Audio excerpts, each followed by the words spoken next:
ইরানের ক্ষেপণাস্ত্র একসময় ছিল আঞ্চলিক প্রতিরক্ষার জন্য, কিন্তু আজ বিশ্ব রাজনীতিতে সব বদলে যাচ্ছে। অন্যায়ভাবে ইরানের উপর চাপিয়ে দেওয়া ইরানের সাথে ইসরায়েল আমেরিকার 12 দিনের সেই যুদ্ধ ইরানকে বুঝিয়ে দিয়ে গেল যে আঞ্চলিক প্রতিরক্ষা ব্যবস্থা দিয়ে আর টিকে থাকা সম্ভব নয়। এখন প্রয়োজন আন্তর্জাতিক প্রতিরক্ষা ব্যবস্থা। ঘটনার সূত্রপাত এখান থেকেই। ইরান তৈরি করে ফেলল আইসিবিএম, অর্থাৎ আন্তঃমহাদেশীয় ক্ষেপণাস্ত্র। সাম্প্রতিক ইরানের কয়েকটি সংবাদ মাধ্যম ও সামাজিক যোগাযোগ মাধ্যমে খোরাম শহর 5 নামের একটি সম্ভাব্য নতুন আন্তঃমহাদেশীয় ব্যালিস্টিক ক্ষেপণাস্ত্র আইসিবিএম ঘিরে ব্যাপক আলোচনা চলছে।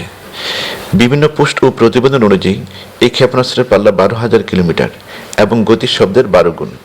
এটি 2 টন ওজনের ওয়ারহেড বহনে সক্ষম। যদি সক্ষমতার এই খবরটি সত্য হয়, তবে খোরাম শহর 5 যুক্তরাষ্ট্র সহ উত্তর আমেরিকা, ইউরোপ এবং এশিয়ার অধিকাংশ অঞ্চলে আঘাত হানতে সক্ষম হবে। বিশেষজ্ঞদের মতে এই ক্ষেপণাস্ত্রে 2 টন পেলোড বহন ক্ষমতা, অর্থাৎ মার্কিন স্টিলথ বোমারু B2 স্পিরিটের বোমা বহন ক্ষমতার সমতুল্য। আইসিবিএম কি এবং কেন এত ভয়াবহ?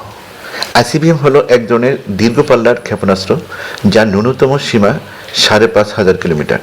ওয়ারহেডের ওজন কমিয়ে আইসিবিএম এর সর্বোচ্চ পাল্লা 16 থেকে 18,000 কিলোমিটার পর্যন্ত বাড়ানো যায়, যা পৃথিবীর সব স্থানকে এর আওতায় নিয়ে আসে। এ শ্রেণীর ক্ষেপণাস্ত্র মূলত পরমাণু বা অন্যান্য ধ্বংসাত্মক ওয়ারহেড বহনে ব্যবহৃত হয়। বহুস্তর বিশিষ্ট এই ক্ষেপণাস্ত্রগুলো সাধারণত 20 থেকে 30 মিটার লম্বা এবং প্রশস্ত 2 থেকে 3 মিটার হয়।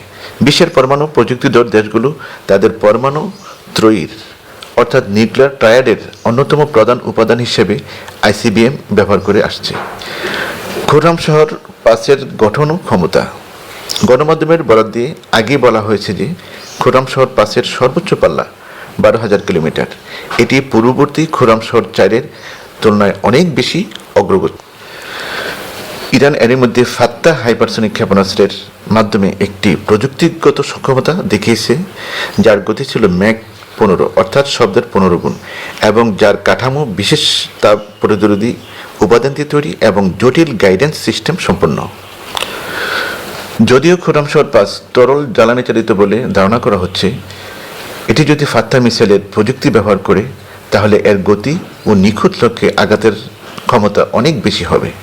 খোরাম শহর 5কে ঘিরে যেসব তথ্য পাওয়া যাচ্ছে, সেগুলো যেমন একদিকে ইরানের প্রযুক্তিগত সক্ষমতার নতুন অধ্যায় শুরু করার ইঙ্গিত দিচ্ছে, তেমনি এও স্পষ্ট করছে যে ইরান এখন বিশ্বকে একটি বার্তা দিতে চায়।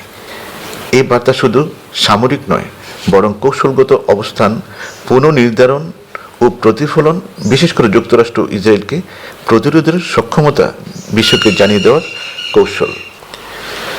এই ক্ষেপণাস্ত্র যদি সত্যি আইসিবিএম হয়ে থাকে, তাহলে তা শুধু ইরানের প্রতিরক্ষা নয়, বরং আঞ্চলিক ভূরাজনীতি ও বৈশ্বিক কৌশলগত ভারসাম্যে একটি নতুন মাত্রা যোগ করবে।